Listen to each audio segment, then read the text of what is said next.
Dean of the College of Education, Health, and Human Development, and it is my greatest honor to share with you this is one of 3 of my favorite nights of the year. The other 2 are when we recognize our outstanding graduating students. We do that in the fall and then in the spring, right before graduation. And tonight, we recognize and celebrate and hear from our outstanding faculty and staff.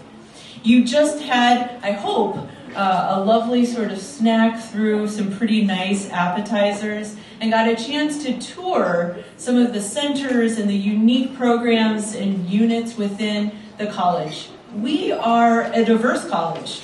Everything, and we prepare everyone who wants to be teachers and counselors and sustainable food advocates and community health professionals and community engaged educators in our human development family science area. We work with folks who are a little older in the Montana gerontology certificate. Our college is so diverse.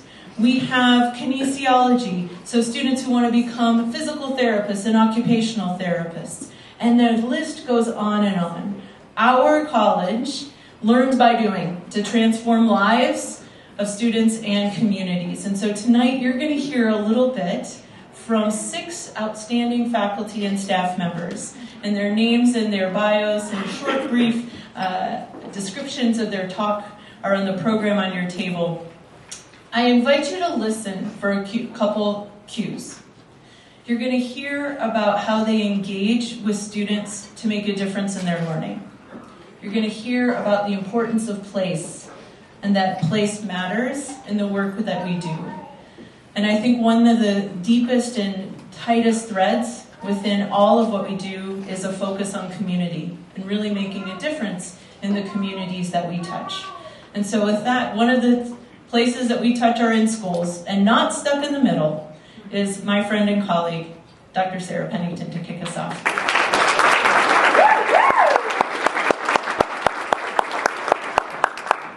I don't need no stinking stairs.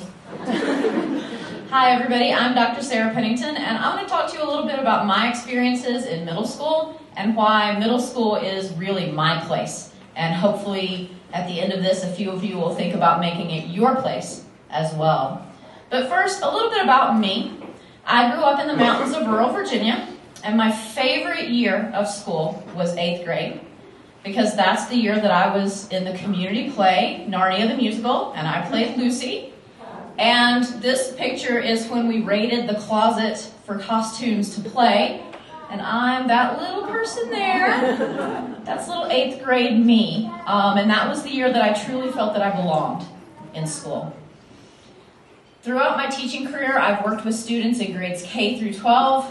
I taught middle school English language arts for the majority of my career, and I got to actually loop with my students, so I had the same students 6th, 7th, and 8th grade, which was both amazing because I got to see them grow, and it could also be frustrating because if you had that kid in 6th grade that made you crazy, guess what? And currently, I'm an associate professor in education, and I also get to play what I call academic auntie as I volunteer in local schools and do enrichment courses as a volunteer. But usually when I say I love middle school, I get these questions like, but why? Are you sure? Aren't they a little weird then? And so I get treated like a martyr or a saint, and they expect me to look like poor Jen does there at the end of the school day. And my response is always, yes, middle school. We have so many misconceptions about middle school, and it's actually an amazing time to be engaged with students. So I want to start by just getting us to shift gears a little bit, because I want us to change our narrative about how we talk about middle school.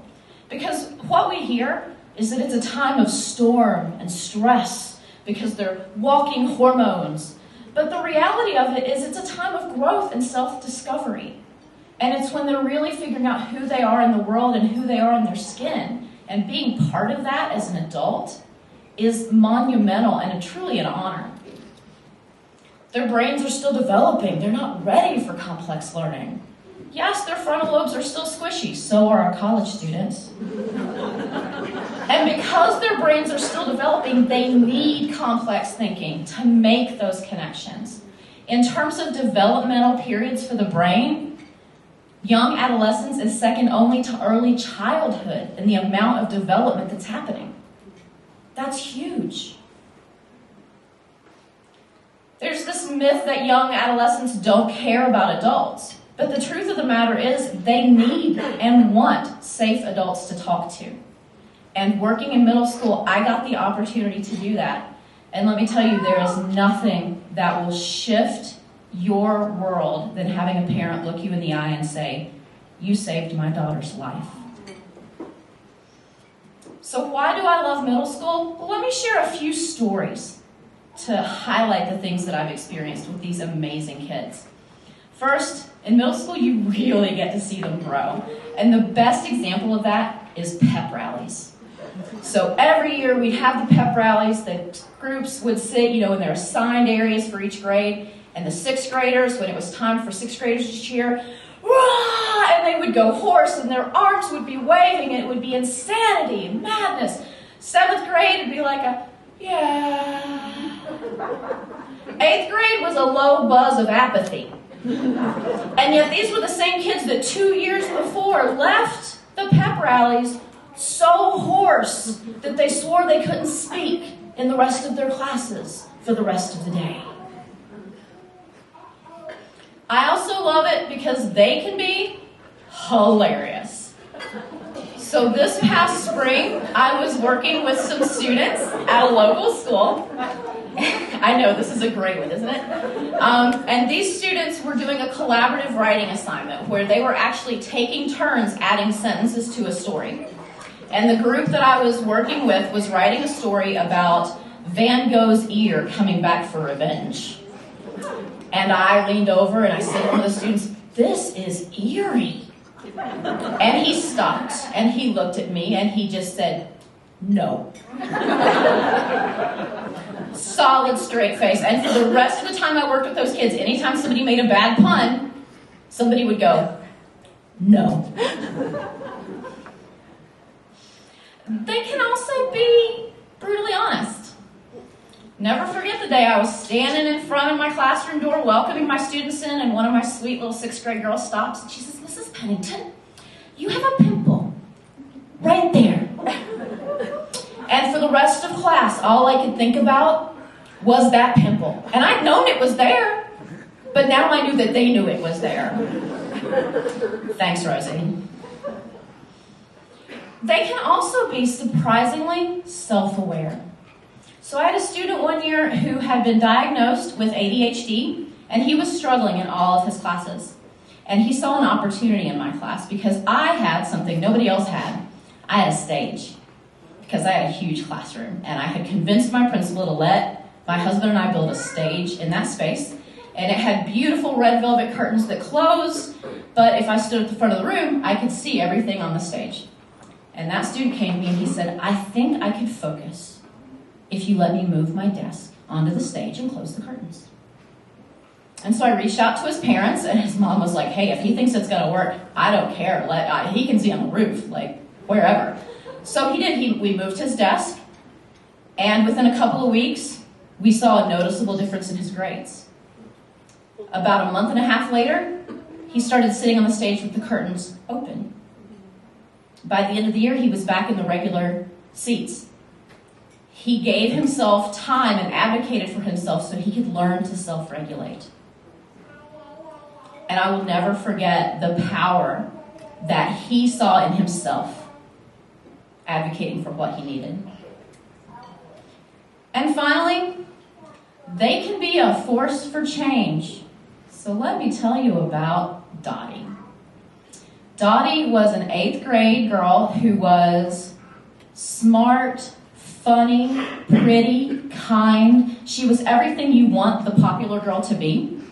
And she realized that on the days the football players all dressed in dress shirts and ties for a football game, that they behaved better in her mind. And she liked that. So she decided she would only speak to boys wearing a dress shirt and a tie. And she convinced all of her girlfriends in the 8th grade to do the same. And within about 2 weeks, all the girls in 8th grade would only speak to boys wearing ties, and all of the boys in 8th grade were wearing ties every day. And the behaviors we saw in the class that year, although I know correlation is not causation, it was noticeable how much better the boys behaved that year. I don't know where Dottie is today, but I hope she runs for office. So, middle school? Yes, please. If you're a pre-service teacher, middle school needs you. That is such a formative period in kids' lives, and they need adults that are going to listen, that are going to support them, that are going to empathize with them, and that they think are a little bit cool. I'm not anymore. Adults, please think about volunteering at your local middle schools. Elementary, I love elementary, and they get lots of volunteers. High school athletics, extracurriculars, they get lots of volunteers. Middle school's a wasteland for volunteering. And there are so many opportunities. So I encourage you to reach out, see what you can do to support your local middle schools and those kids, and get in the middle with me. Thank you.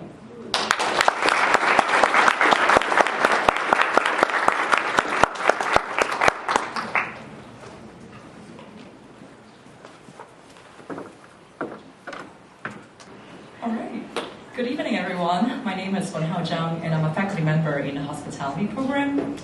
Over the past 14 years of living away from my home country, I've often reflected on how my Chinese culinary heritage have shaped my perspective on food in a land that is so different from my own. From the initial culture shock of mistaking cheese on pizza for gum, to the moment that I carded someone for ordering root beer. I was really convinced it was alcoholic, and the young lad was really confused why I carded him. My journey of integrating two food cultures has been one filled with laughter and adventures. Being away from home has made me realize just how important my country's food culture is. It not only nourishes my body and spirit, but it also influences my perspective on sustainable food practices, a topic that I often discuss passionately with my students. So today, I want to share with you the values behind traditional Chinese foodways, not just as something that is delicious to eat, but as a culture philosophy that embodies principles of sustainability. So growing up in Guangzhou, China, a city that is in southern China, with a population of over 15 million, I was surrounded by constant changes as well as fast-paced development. But one thing has remained constant, which was my grandmother's cooking. So our morning actually starts with dim sum, which is a Cantonese breakfast tradition, and followed by a trip to the bustling farmers market. So just picture this. The street is filled with vibrant colors of goods and produce, my grandma greeting the vendors by their name, and lively conversations filled with cooking tips and family updates. Returning home, Grandma will actually transport all of these fresh ingredients into a feast from scratch. From descaling a live fish, processing a live chicken, chopping various types of vegetables, as well as simmering a huge pot of soup in a clay pot.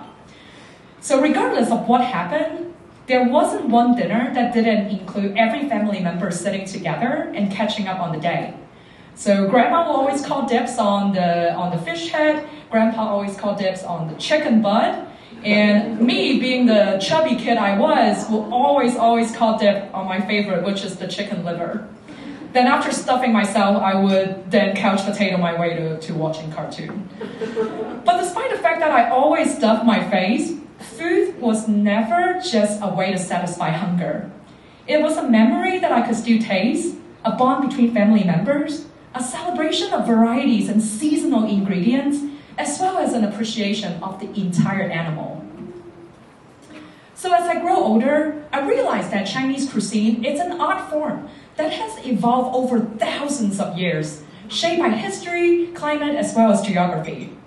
One of the earliest distinctions in Chinese food culture merged between the North China Plain, where wheat-based staples like noodles and dumplings become dominant, and the Rainier Hill country south of the Yangtze River that you're looking at on this map, where rice cultivation thrived due to the humid climate. And by the end of the Qing dynasty, the 8 major regional cuisines had merged, each with its own unique flavors. The north favors salty and rich dishes, the south and east prefer lighter and sweeter flavors, and the west embracing bold, spicy, and sour tastes. These culinary practices are actually deeply influenced by the philosophy of yin and yang, which emphasize balance and harmony. And in the colder climate of northern and western China, people consume heartier meats and spicier food to promote warmth and stimulate circulation. And in the warmer southern climates of the southern and eastern China, milder and cooling foods are preferred because they want to reduce internal heat and inflammation. And this balance of yin and yang actually has guided both traditional Chinese medicine as well as culinary arts for thousands of years. And as a matter of fact, in my family, when someone felt sick or weak or just off balance, medication is never really the first remedy. It was soup. So traditional herbal soups are slow cooked for hours in clay pots to really extract their full nutritional benefits. These soups are used for illness, they're used for replenishing your energy, as well as strengthening your immunity. So living in a cold climate like Montana, I try to make soup like my grandmother does, and that will help to replenish my inner warmth. But despite my best effort, what I end up normally making is what my mom would call like a paste. Because my overindulgence of just putting a ridiculous amount of warm-promoting ingredients in the pot managed to actually get me bloody nose every single time I make the soup. And no, this is not a picture of the actual soup that I made. I have like future dinner guests that is coming to my house, so I don't want to spoil the fun here. So remember the ritual that I talked about, my grandmother's farmer's market visit? That's not actually just unique to my family. It's a way of life in different regions of China. Many traditional Chinese households prefer to buy fresh ingredients daily from those farmers market. It's not just because they want to get the best ingredient, but it's also a way to interact with the vendors and putting a face to the ingredients that is in front of us. Chinese cuisine has this deep-rooted philosophy of wasting nothing, which is why we celebrate the entire animal that you see in this picture. It isn't just about making do's with what's available, but it's also about honoring the ingredients and making the most of their flavors and nutrients. My grandmother never let anything goes to waste. Pork face, fish head, chicken butt, you name it, everything had a purpose. And just as what you can see in this picture, that fish head you're seeing, it's packed with minerals and nutrition. And as well as one of my favorite dishes, which is the pig feet. It's basically nature's supplement of collagen that is super great for skin and joints. But here's the twist. Meat is rarely the star of the show in traditional Chinese cooking. Unless if we're celebrating something major like the Spring Festival, right? Something major, then you have some more meat. But normally, small amount of animal proteins are used to enhance the flavor of the dishes. A little bit of pork to really bring out the sweetness of the cabbage, a little bit of bone broth to deepen the umami flavor of the stew. It's a philosophy that is being influenced by the Confucian ideals of moderation, and the Taoist believes in harmony. But really, it's just a smarter and a more sustainable way to cook, in my opinion. Now, I have some confessions to make. When I first came to the United States 14 years ago, I didn't know how the general Americans didn't like to be served with dishes that would remind them of the animal. I served them my infamous whole fish fried rice that almost made my host family turn green. And what I consider delicious pork feet stew that make my first time hosting ladies' night my only time hosting.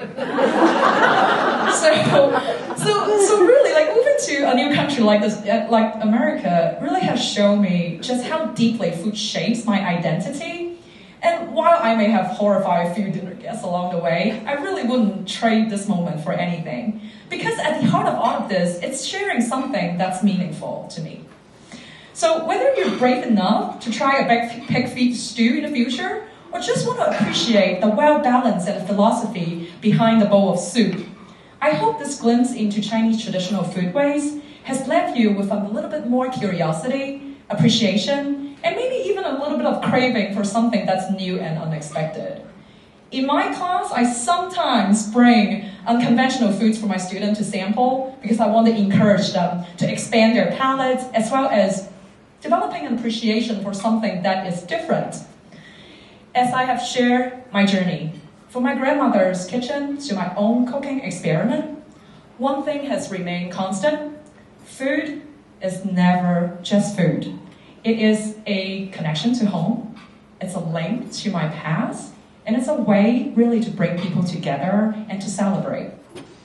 Whether it's the art of balancing yin and yang, or the philosophy of honoring every ingredient, Chinese cuisine is built on centuries of wisdom, resourcefulness, and most importantly, love. If I think hard enough, I could still taste some of my childhood favorite dishes that my grandmother used to make.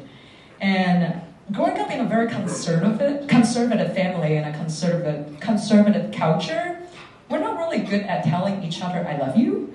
But I've always received my grandmother's love by hearing her ask, "Have you eaten, my child?"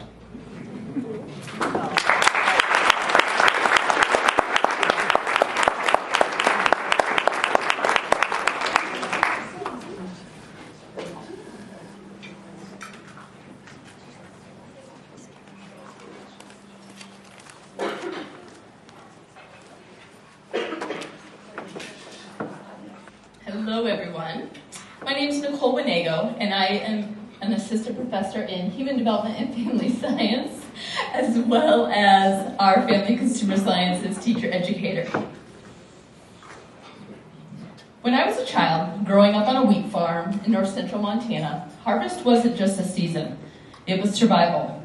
Each year, my grandparents would travel from Wyoming to spend a month with us and ensure my family had the support we needed both in our home and in the field to harvest our wheat efficiently and secure our family's annual income.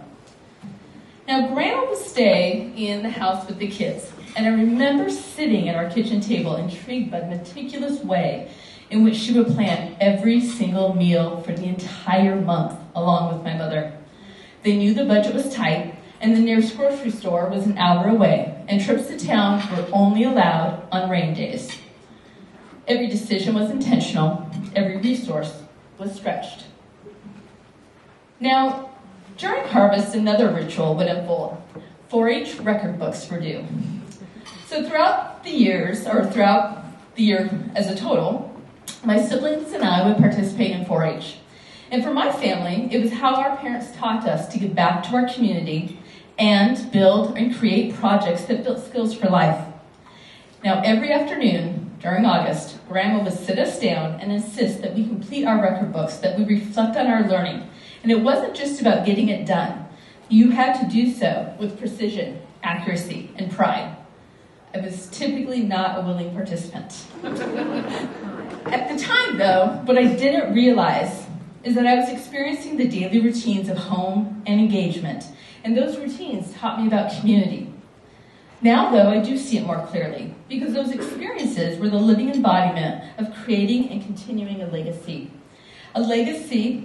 of practical knowledge, of service to my community, of educating and becoming educated. It was a legacy passed down through my grandparents and my parents, and now to me. Experiences that shaped my identity as a home economist, a family life educator, a family and consumer sciences professional. Now, long before my family, there were women like Ellen Swallow Richards and Jane Addams, pioneers who saw the home as a foundation for social progress and change. Richards, the first female graduate ever from MIT, believed that science was not just for laboratories. Science belonged in our everyday life. And she saw the home as a space for innovation, where efficiency and education could empower women to pursue knowledge, to pursue careers, to better their communities. In 1893, she brought that vision to life at the Rumford Kitchen at the World Expo Fair. This was a food demonstration center designed to showcase how low-cost, nutritious meals could be served to combat hunger and malnutrition, and they could be served in large quantities. Just a year later, with support from a philanthropist, the school lunch program began. a program that is vital to our schools and our communities still today. Meanwhile, in Chicago, we had Jane Addams, who was co-funding the Hull House. This home became a place for single mothers to live while having access to childcare. The opportunity to work and know their children were in a safe place at a time where that wasn't the norm. Jane's vision was about more than providing a safe space, though. Her vision was about using this space to simultaneously teach these individuals about sanitation, about health, about childcare, and so much more. Today, we recognize Jane as the founder of social work and the founder of the family life education model. Ellen and Jane's emphasis ultimately established the vision of my profession, one that responds to societal needs in our ever-changing context. For example, in World War I and the Great Depression, that is where our model of extension agents really was formed, of going out into the community to lead food conservation efforts, to establish emergency food budgets, to teach families how to garden and grow foods in sustainable ways. For example, using Cornell's University train car to bring education to the people, our land-grant mission that continues today. Decades later, we have individuals like Guy Finkelstein, who applied that same spirit of innovation in an entirely new frontier. She used her lab to develop food for our astronauts in NASA, and she worked to provide shelf-stable food while our men orbited the Earth. Or one of my favorites, Bee.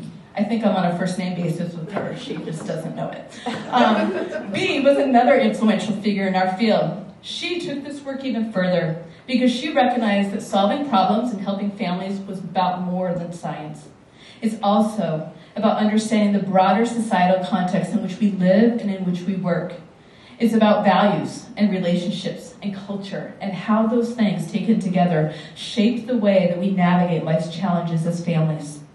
She believed in a generation where our next generation would not just inherit solutions, but the work that we do in our classrooms and our communities would empower youth and adults with the thinking skills needed to navigate and create their own solutions in our ever-changing environments.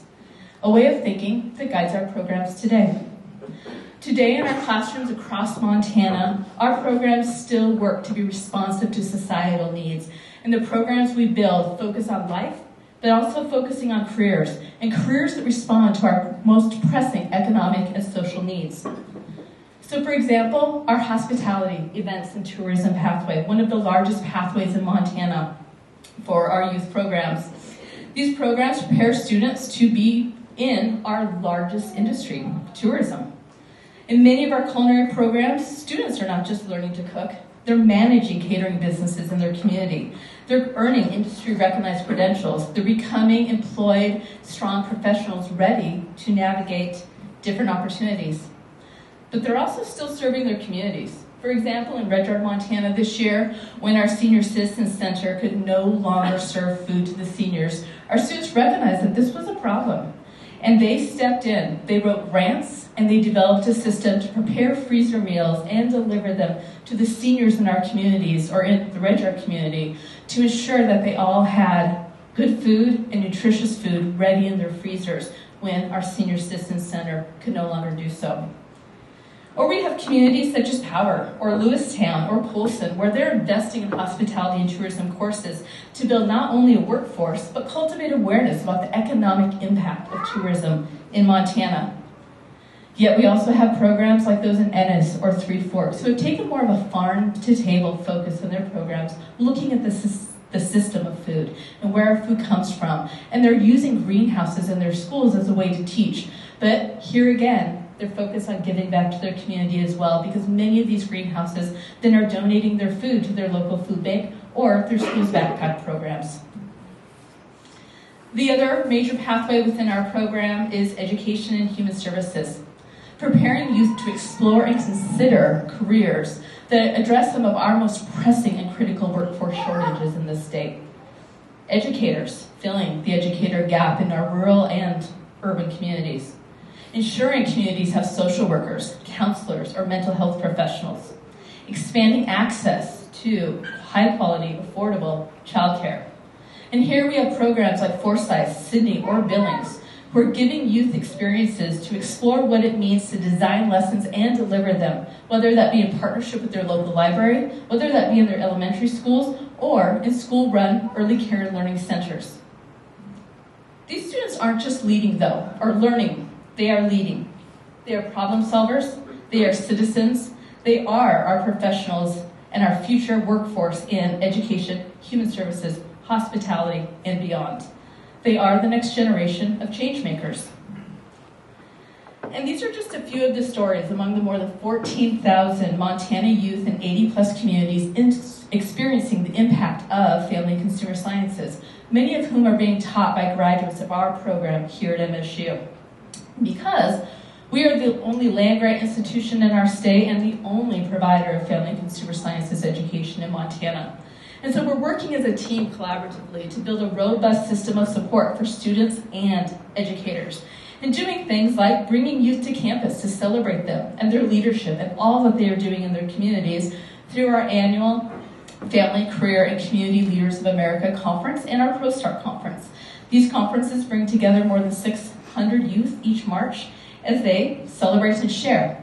Now, an interesting fun fact, because I do love history, is that in 1913, Montana State University actually hosted our nation's first ever Women's Vocational Conference, a conference that was coordinated and designed by Una B. Herrick.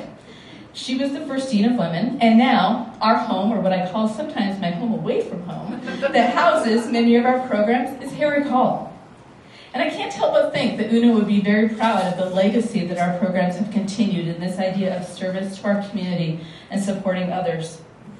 Simultaneously, though, our teams are working to expand licensure and endorsement pathways to create flexible and affordable options for educators to earn credentials while simultaneously working in their communities. Or partnerships we are forging with our faculty, whether they are in human development and family science, hospitality and tourism, or early childhood, working in partnership with Gallatin College and our classroom educators to design highly supported dual credit courses. So while our students are doing these great things in their communities and in their classrooms, they are simultaneously earning college credit, thus reducing the cost to higher education for both youth and their families, while giving them a little taste of career conversations and opportunities and pathways to explore that beyond. The work we do isn't just about teaching skills, it is about shaping lives. It's about ensuring that families, whether it was in 1925 or today, have the tools they need to thrive. It's about carrying forward a legacy, one that began with women like Ellen, or Jane, or Bee, and continued through my grandmother and mother. A legacy that I now have the privilege of shaping, not just for my students and the communities that they will and are serving, but also for my own children. A legacy that is symbolized by the Betty lamp of our profession, focused on to make better or enhancing the human condition. Thank you.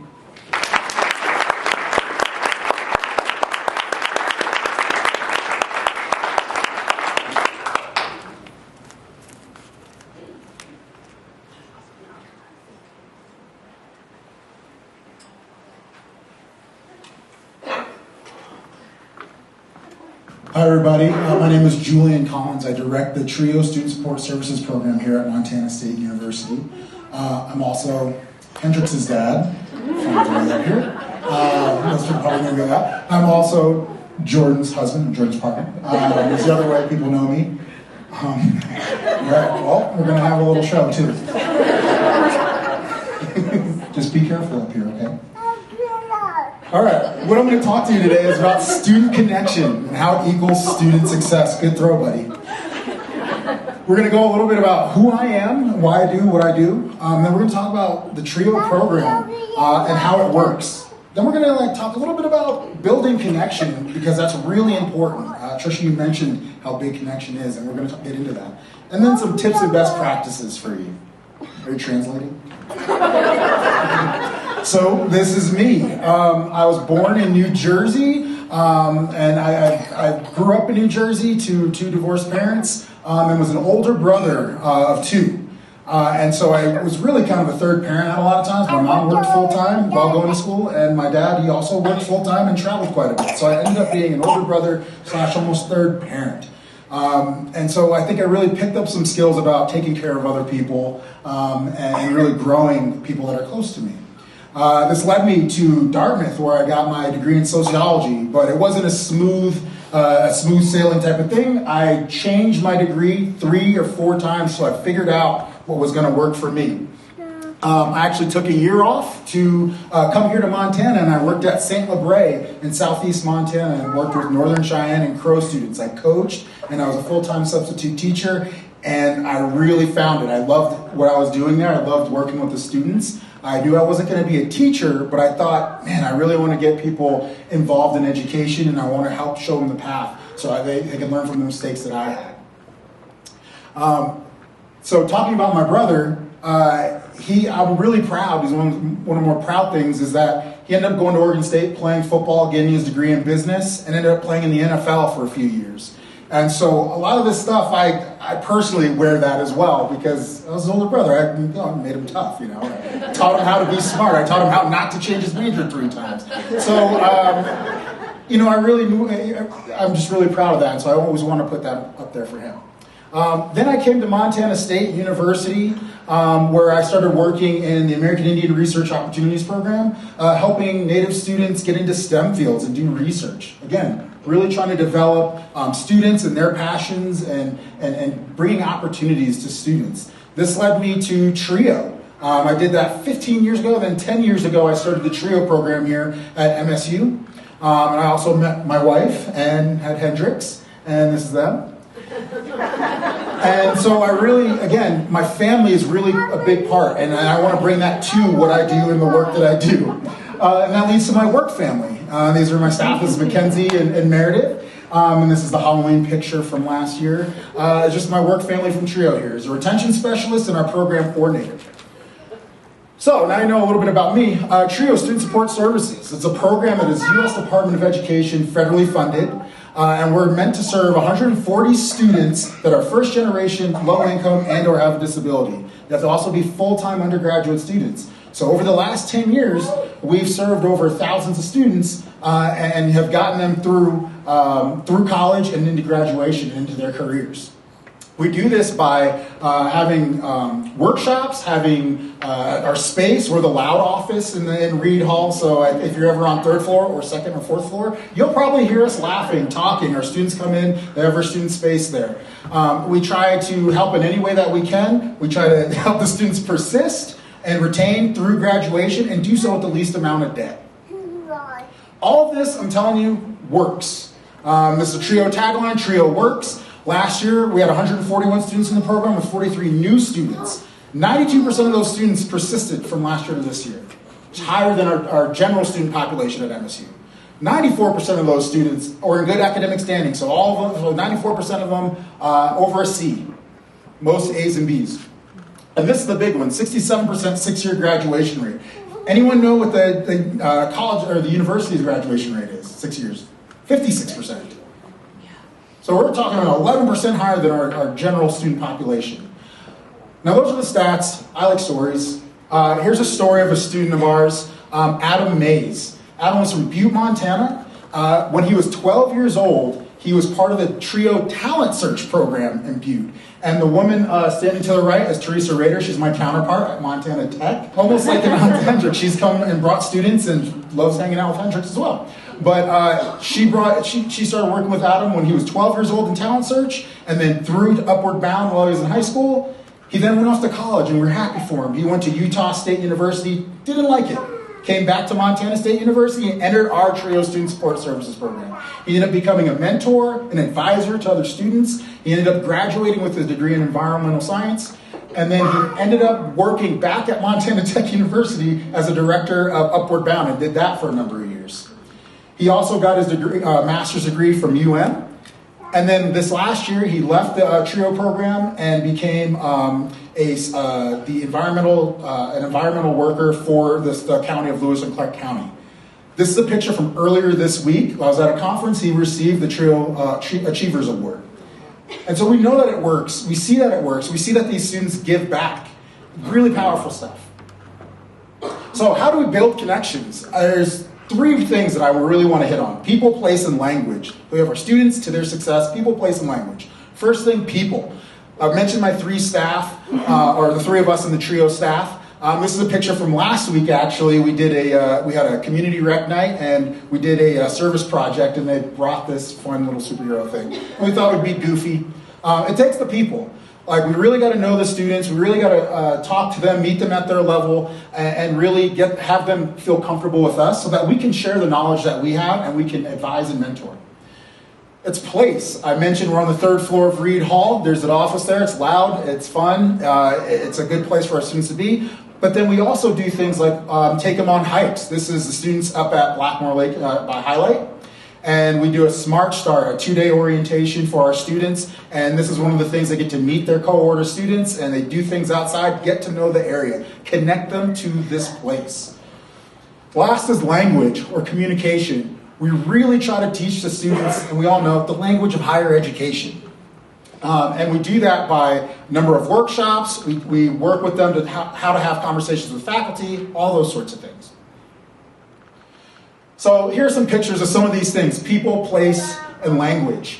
Here's a group of our students on the top left, just strolling, looking cool. Put them on our brochure, right? In the back there is Mackenzie, our program coordinator. She's always hanging out with them. Top right is a picture of our students at one of our kickoffs. We do semester kickoffs, and they're doing a language game where they get to guess what the animal is on their head, and it's goofy. Then we took them to Bridger a couple of years ago, skiing. You're coming to Montana, you want to do a few things. You come into this area, you want to go to Yellowstone. Maybe you want to ski, you want to whitewater raft or something. Our students usually can't afford to do that. So how can they connect with those things? And so we're able to provide those opportunities. The bottom right is, again, from one of our Smart Starts. It was a pirate waiter game where they're just goofy, trying to hit each other's plates off their hands with a pool noodle. Just a way of connecting. So, can I leave you with 4 tips, if there's nothing else that you can remember here. Meet students at their level, right? Don't try to impart what our goals are onto them. Figure out what their goals are and work with them on it. Figure out what they're needing and help work with them. 2, be human. I already mentioned, I like to tell my students my story about how I failed. I'm not perfect, I'm far from it. And I hope the students understand and see that and know and can learn from my mistakes, but also learn from my journey to create their own journey and be comfortable in it. Be human, we're not robots.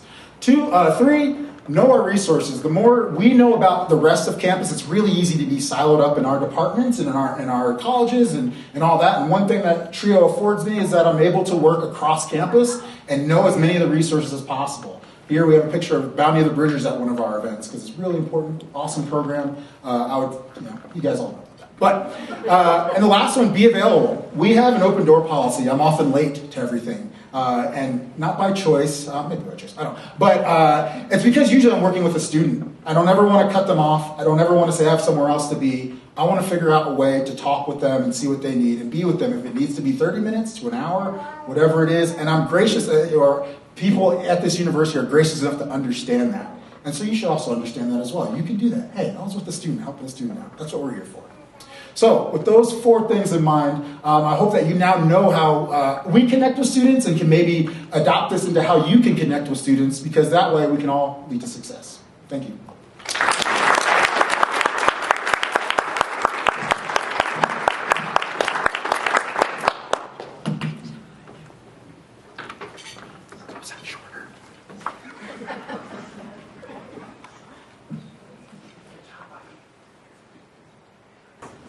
Bonjour, Nindina me maginaduk. Vishkine nishtaram kwe ndagam makwandogam. Mikanakwashi and Dutaba, Nishnabe kwe, Medewan kwe and Dao. And just say good evening, all my relatives. My name is Jill Falcon Ramaker. My Anishinaabe name is Flaming Horse Woman, and I'm a member of the Bear Clan of the Turtle Mountain, Chippewa, or Ojibwa. And I'm here tonight, I'm going to speak with you about education oriented toward our home communities. Education's engagement of people in place. Education that is relevant to our students and relevant to our communities.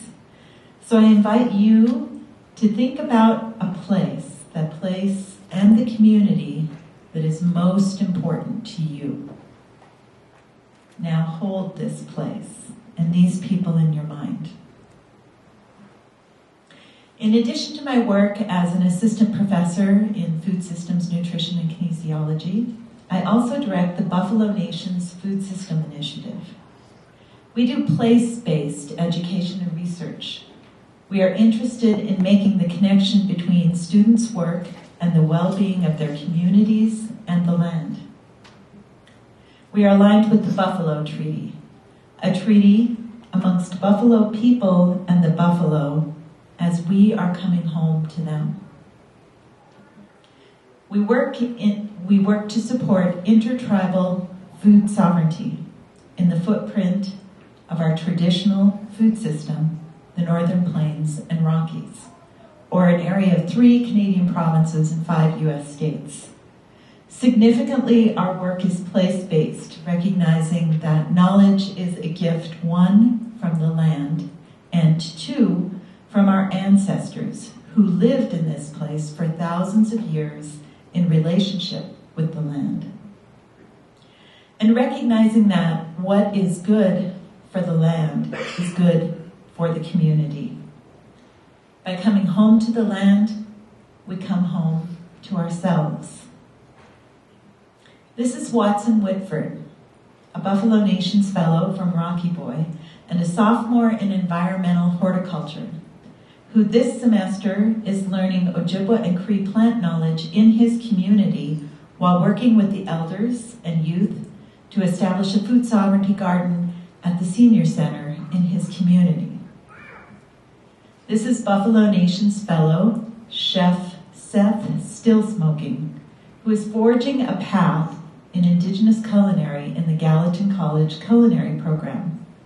Here he is making a Blackfeet language cooking video for the Fast Blackfeet program run by our former SFBS student, Daniel Antelope Jarvet. The video was shot in our new studio kitchen at the Indigenous Foods Lab here in Bozeman, located at the new Human Resource Development Council building on Griffin Lane. The Blackfoot cooking video will be used by Fast Blackfeet to simultaneously teach cooking skills and language in their communities. Our students are vessels of resilience in their communities. The students pictured here include an Indigenous health service nurse, an Indigenous map maker, a medical school student specializing in Indigenous health, and a tribal linguist, as well as an Indigenous chef. Our world is suffering from relational amnesia, not only within our human relationships, but within our connections to our origin story, our connections to the sources of life which have always sustained us. The resilience embodied in these students is a promise of well-being, not only for themselves, but for their land and their communities. Next month, we kick off another place-based program of study, the Graduate Certificate in Indigenous Food Systems.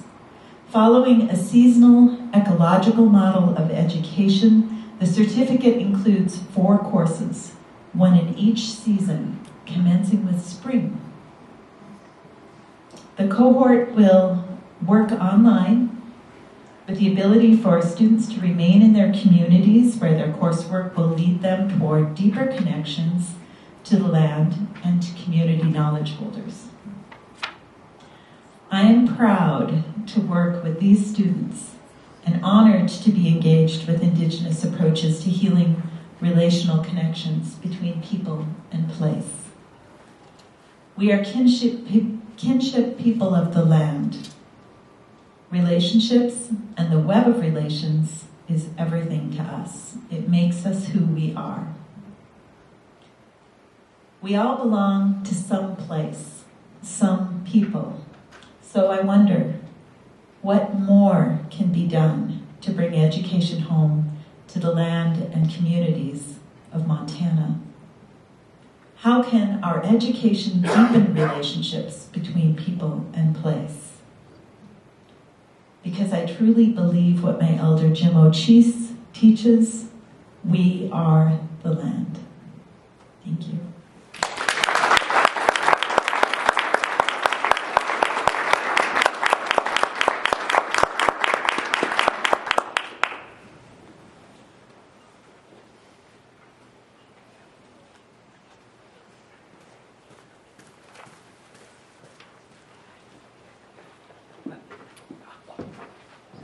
Good evening. My name is Rebecca Koltz. I am a professor and department head in our Department of Counseling. And tonight I'm going to share with you my journey from Midwest fields to mountain peaks or Montana peaks. And I'm going to start with a story. In December, I had the opportunity to travel to Bruges, Belgium, and I found myself sitting in a coffee shop, and the train ride into the city, I found it being very similar to the farmland that I grew up in. It was familiar, it looked really familiar. In fact, I talked to my partner and said, "Did you notice that it looks similar?" And he said, "Yeah, kind of weird." And I said, "Yeah, it was just interesting to notice that the land looks so similar."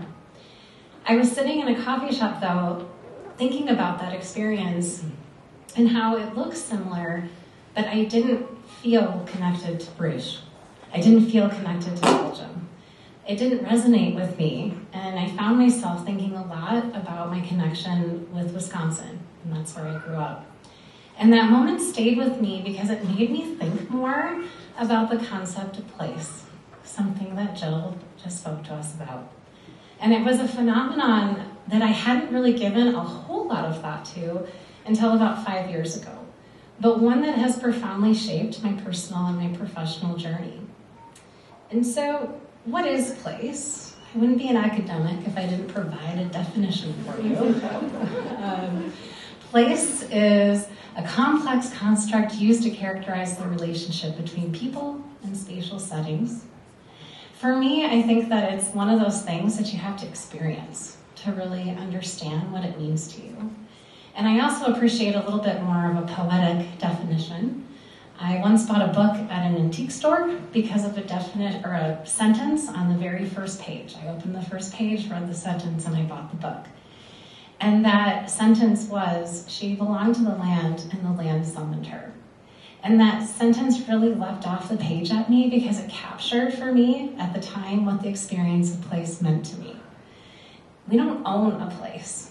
Rather, we become a part of a place. We become a part of the land, the context, the people, the history. As I continue, I invite you to reflect on what place has meant to you. For me, the experience of place has been pivotal. It ultimately shaped my career as a counselor, and it's culminated in a grant to train counselors to serve in rural communities. So let me take you on a journey from fields to peaks.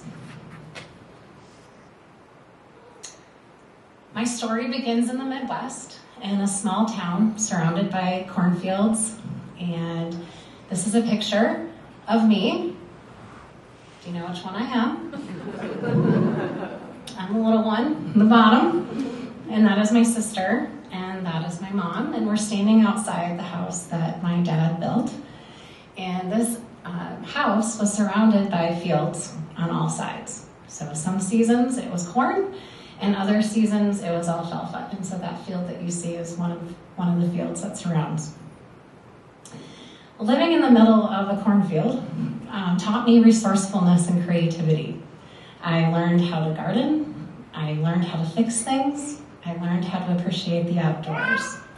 Summers were spent playing until the sun dipped below the horizon. The air was very thick with humidity. The days were sometimes boring, and yet looking back, those years were pretty idyllic. Yet as a child, I often found myself yearning for exciting places like Chicago, like I was missing out. Growing up rural, however, wasn't without its struggles. Mental health challenges touched my life and the lives of those around me, and access to counseling, much like it is here, was limited. And even when services were available, stigma often kept people from seeking help, especially in the rural town that I grew up in. Those experiences planted a seed, a desire to become a mental health professional and address the very challenges that I witnessed in my own community, which takes me to the peaks. After 32 years in the cornfields, my journey took a turn westward, and I left Wisconsin not for the bustling streets of Chicago, but for the wild landscape of the West. I moved to Idaho to pursue a PhD in counseling, While I lived in the Midwest, though, my summers as a child had been spent exploring places like Yellowstone, Glacier, and the rivers of North Idaho. You see, my mom was from Idaho. And those trips imprinted a love of the West on my heart, even as a little girl. I felt a pull to these wild places, and little did I know that I would one day call them home. I can't pass by these aerial markers on the interstate just outside of Missoula and not be transported to that same excited feeling I felt as a little girl, who knew that when I saw those, that we were getting close to where my grandparents lived. What images bring you back to your childhood memories? Eventually, many years later, my path would lead me to Bozeman. The place that we drove past when I was little, stopped in many times on those trips in the summer. And I began my first faculty position. And I also raised my family here. This is my family. And they are all MSU grads. Go Cats. Go Cats. It was here that I truly, at Montana State, discovered my passion not just for counseling, but for serving and connecting with rural communities in the West. What I didn't realize at first was how much my Midwest roots influenced my professional vision. The fields and the farms that I grew up around shaped my heart for rural places, even when I didn't fully recognize it.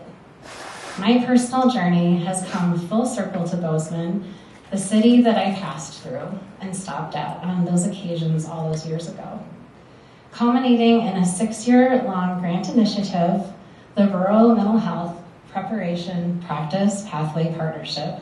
I know, it's a mouthful. We like to call it RMHP4 for short. This program focuses on training counselors to serve rural communities, and it would not exist without the incredible partnership with my colleagues, Dr. Jane Downey, who's sitting right over there, education faculty, and Dr. Kirsten Murray, who is actually from University of Montana. I know, ooh, I heard it. We laid aside the jerseys and the competition to build a workforce dedicated to addressing rural mental health needs in Montana. Our work has shown that the challenge in Montana isn't a lack of passion or a desire of counseling students to work in rural communities. Rather, it's a lack of support.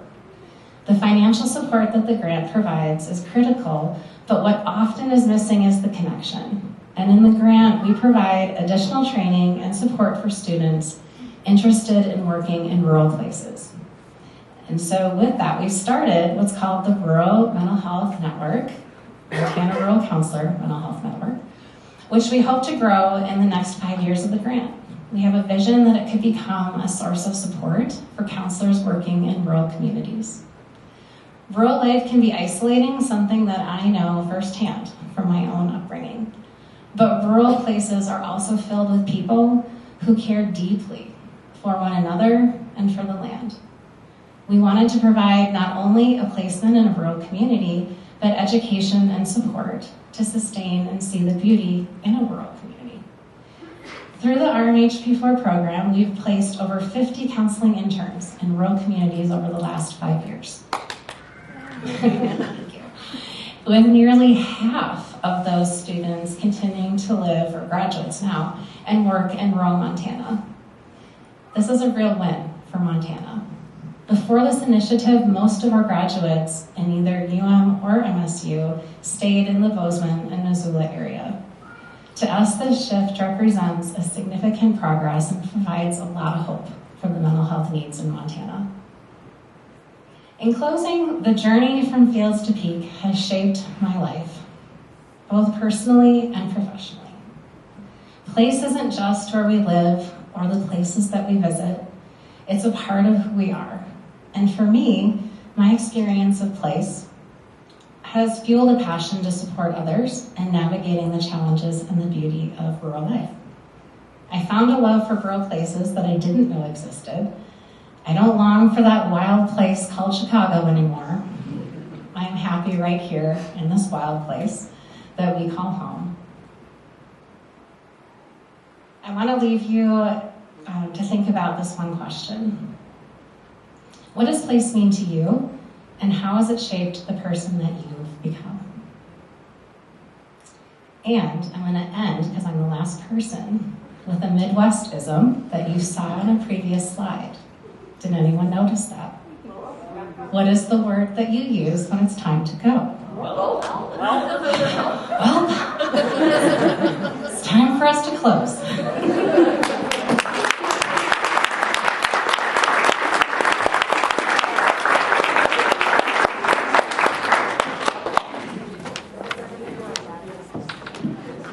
I think you can see why this is one of my most favorite nights of the year.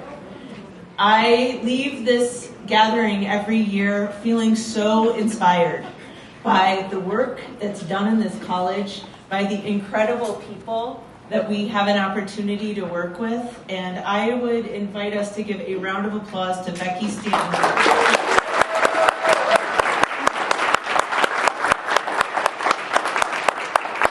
who really has coordinated the whole evening. And can we give another round of applause to our wonderful, outstanding faculty and staff representing.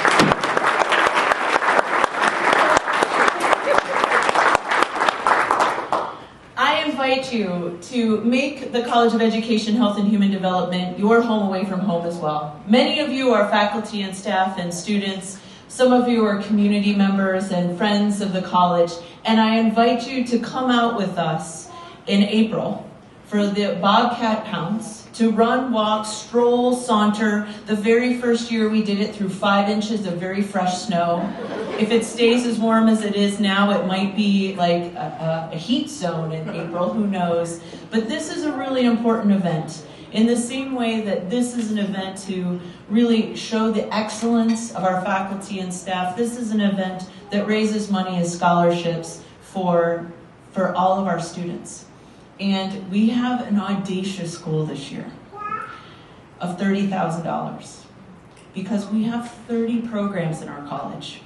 And I have this dream that we might be able to provide scholarships to someone in each one of those credential programs, degrees and certificates. So I invite you to pass the word, to invite folks to come pounce with us. It's both a verb and a noun. That's why we call it this. A collective of bobcats is called a pounce. You might not have known that. Little known fact. So we invite you to become part of our pounce. Come and join us in April, just like you came out tonight. Thank you so much for being here. Thank you to all of our faculty and staff who spoke.